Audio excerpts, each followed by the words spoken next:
Hello, this is Shot with Shot Chronicles. Today I'd like to discuss two principles in the law of the United States goes by. One of them is the back against the wall principle, and the other one is the true man principle. The back against the wall principle, some of the states in North Carolina require you to leave the scene of a potential life and death situation. You cannot, just because you're carrying a gun, have a concealed carry permit, pull your gun and shoot them at the first sign that somebody attacks you. You are required to turn around and run away.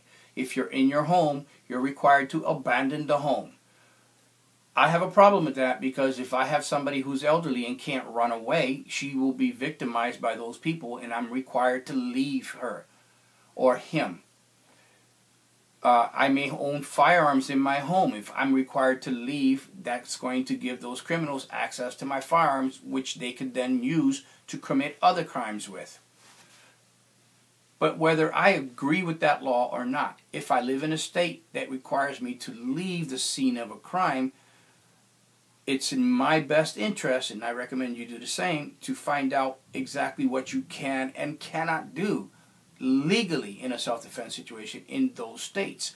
Because in most of those states, if you shoot somebody just because they robbed you for your wallet, you are more than likely going to do jail time.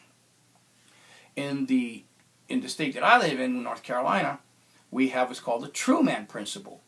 The true man principle allows you the right to stand your ground, whether it be in the street or whether it be at home.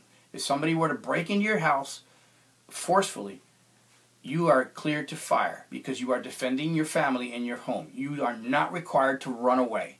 If you're out in the streets at someplace buying gasoline, going to a supermarket, and you are attacked, you are legally allowed to take out your gun and shoot in self-defense. However, regardless of what part of North Carolina you live in, there are rules, there are jurisdictions that may change that from jurisdiction to jurisdiction, municipality to municipality. So it would be a very good idea for you to do some research in the area where you live to make sure that you're doing what is expected of you. Now here's the thing that really sucks. Let's say you get attacked, whether you're at home, whether you're in the street, doesn't matter.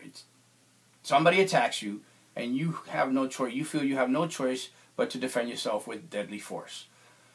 You have to make sure before you draw that gun that people who are observing you, they are going to walk away with the idea that you had no choice. If somebody punches you in the face because they're belligerent and drunk and intoxicated or whatever, that doesn't give you the right to shoot them.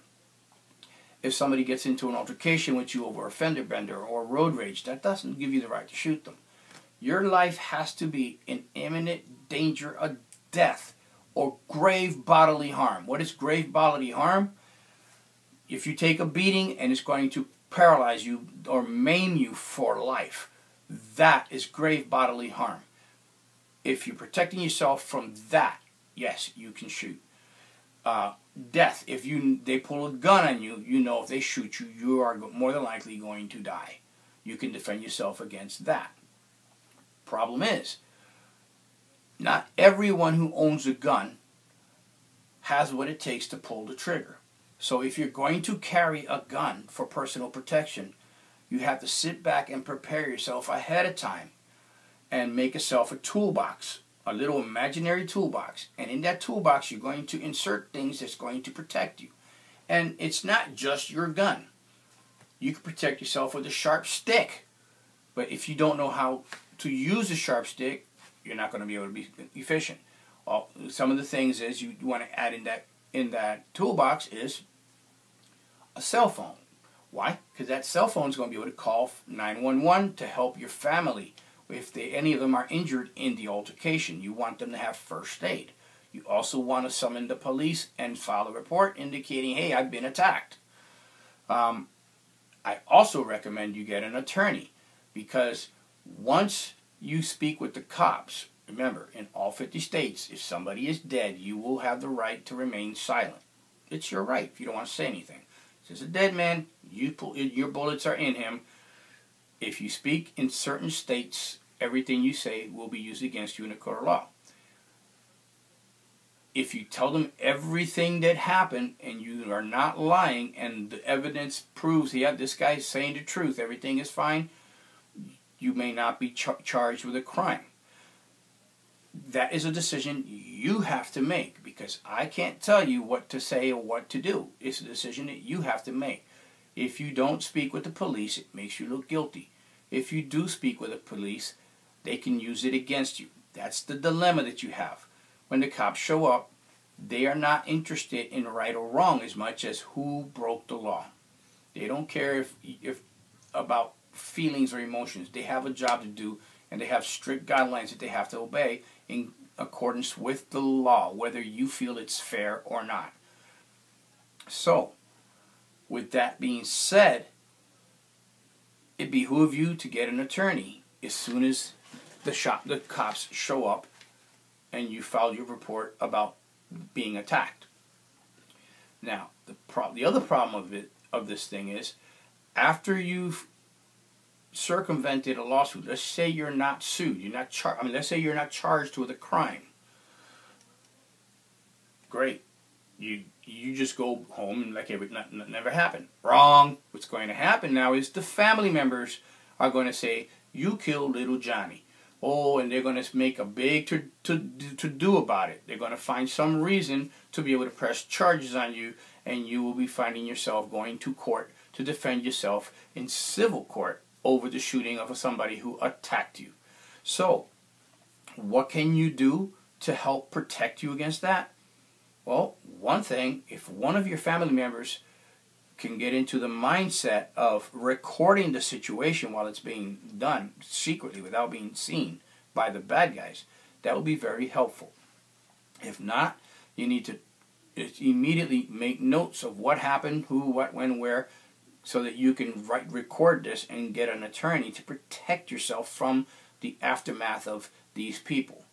More than likely, if the gunshot victim, the guy who attacked you, survives his wounds, and after he leaves jail, he's going to have medical bills. He'll probably go after you because you injured him in the shooting. So these are things that could or that may or may not happen in a gunfight. This is after the gunfight. So there's actually two fights you're in. The first fight you're in is to protect yourself from death or grave bodily harm.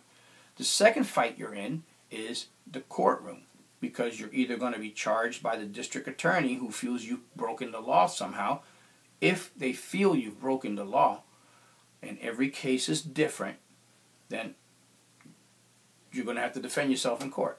After you finish with the courtroom drama there, now you're going to have to defend yourself against the criminals, mom and pops, who are going to say, you killed my little Johnny. And they're going to want financial restitution. They're going to claim that he's a good boy, he's never done anything wrong, he was just a piece of delivery boy, knocked on your door and you shot him. So you have to make sure before you pull the gun that you ascertain everything is in your favor. Make sure you didn't do anything to escalate the situation. You didn't say anything to escalate the situation. Your words and actions before the shooting, during the shooting, and after the shooting have a heavy bearing on the final outcome of this. These are things that firearm instructors do not tell you about. Yes, they'll tell you protect yourself, draw your gun, pull the trigger, shoot multiple targets, practice shooting from cover. They'll teach you all these tactical scenarios to be able to defend yourself with a gun. But very few firearm instructors tell you what's going to happen to you after you pull that trigger. In all 50 states, you are legally liable for the final resting place of every bullet you fire.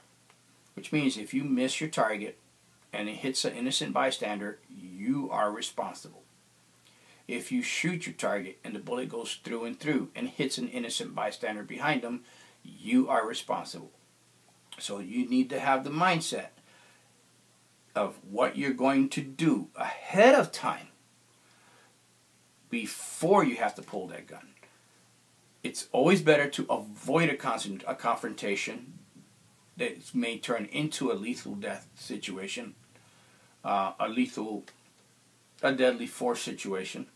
than it is to try to play damage control after you've shot somebody. These are things you should consider before you go packing a gun for self-defense.